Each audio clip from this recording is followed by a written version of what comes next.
کبھی کبھار جادوگر یہ چیزیں بھی دیتا ہے گھر میں لٹکانے کے لیے کہ آپ ان کو لٹکائیے، آپ کی مصیبتیں تکلیفیں ساری کے ساری ختم ہو جائیں گی۔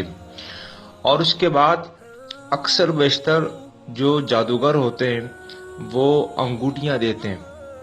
ان انگوٹیوں کے اندر ہوتا کیا ہے؟ ان انگوٹیوں کے اندر یہ ہوتا ہے کہ ان کے اندر کفریہ شرکیہ کلمات ہوتے ہیں جو قرآن اور حدیث کے خلاف ہوتے ہیں۔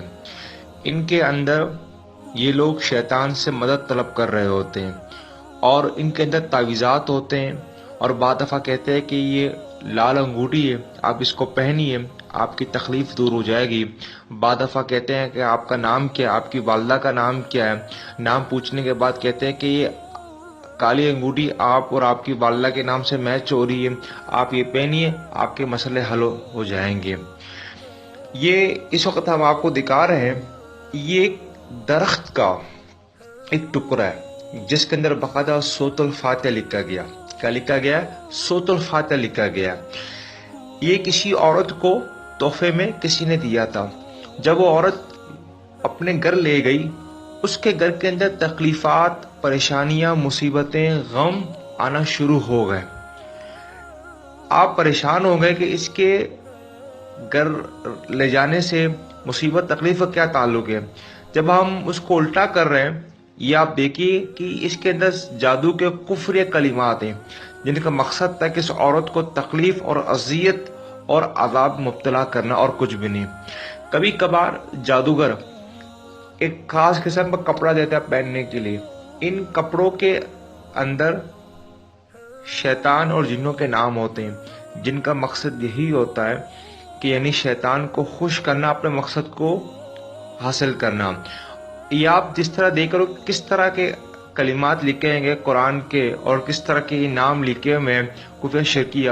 کہتے ہیں اس کپڑے کو 20 دن تک، ایک ہفتے تک، مہینہ تک، خاص دن تک پہننے رہیے۔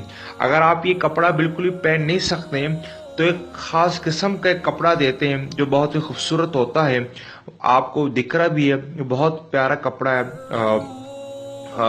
بالکل سادہ کپڑا ہے، اس میں کچھ بھی نہیں ہے۔ لیکن جب ہم اس کو کھولیں گے اور اس کے اندر باقاعدہ قرآن کے الٹے سیدھے کلمات لکھے گئے، تعویذات لکھے گئے، شیطان کے نام لکھے گئے تاکہ وہ خوش ہو جائے۔ بعض دفعہ لوگ جادو کرنے کے لیے یہی عمل کرتے ہیں، اور آپ دیکھ رہے ہیں اس وقت کس طریقے کار سے اللہ اور رسول کے شان میں گستاخیاں، بے ادبیاں، اور اس کے خلاف کس طرح کی یعنی گستاخیاں کرنے کی جرات یہ لوگ کر رہے ہیں۔ کبھی کبھار جادوگر ایک پنجہ دیتا ہے کہ یہ لے کے جاؤ، گھر کے اندر لٹکائیے، آپ کی مصیبتیں حل ہو جائیں گی۔ اور کبھی کبھار یہ آنکھ ٹائپ کی کوئی چیز دیتا ہے کہ گھر میں لٹکانے سے، گاڑی میں لگانے سے، دکان میں رکھنے سے کسی قسم کی نظر بد آپ پر اثر نہیں کرے گا۔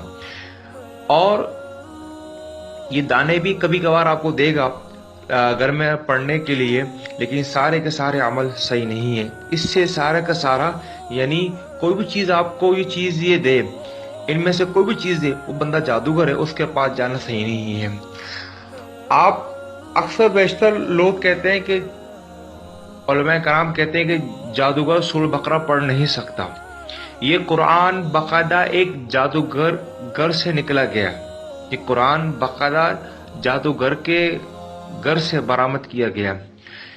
اس کے شروع کی قرآن مجید کی سورہ بقرہ کی آیتیں آپ کو ملیں گی، شروع کی آپ دیکھ رہے ہیں کہ باقاعدہ سورہ فاتحہ ہے، سورہ بقرہ کی آیتیں ہیں۔ جس طرح 5-6 صفوں کے بعد قرآن مجید کا تمام آیتیں غائب ہو جاتی ہیں، قرآن مجید کی آیتیں غائب ہو جاتی ہیں۔ اب وہ مریض سمجھتے کہ دیکھو یہ تو اگر جادوگر ہوتا تو قرآن نہیں پڑھتا، کیونکہ جادوگر قرآن نہیں پڑھ سکتا، جادوگر سورہ بقرہ نہیں پڑھ سکتا، یہ تو باقاعدہ قرآن سے ہمارا علاج کرے۔ در حقیقت نام قرآن کا استعمال کر رہا ہے لیکن مدد شیطان سے لے رہا ہے، کفار سے لے رہا ہے، یہود نصارہ سے لے رہا ہے، اللہ کے علاوہ غیر سے لے رہا ہے۔ یہ دیکھ کس طریقے کار سے قرآن کا مذاق اڑا رہا ہے۔ یہ دیکھیے کہ جادوگر سورۃ البقرہ پڑھ نہیں سکتا، جادوگر قرآن پڑھ نہیں سکتا، وہ صرف آپ کو دھوکہ دیتا ہے، ماں سوائے کچھ بھی نہیں۔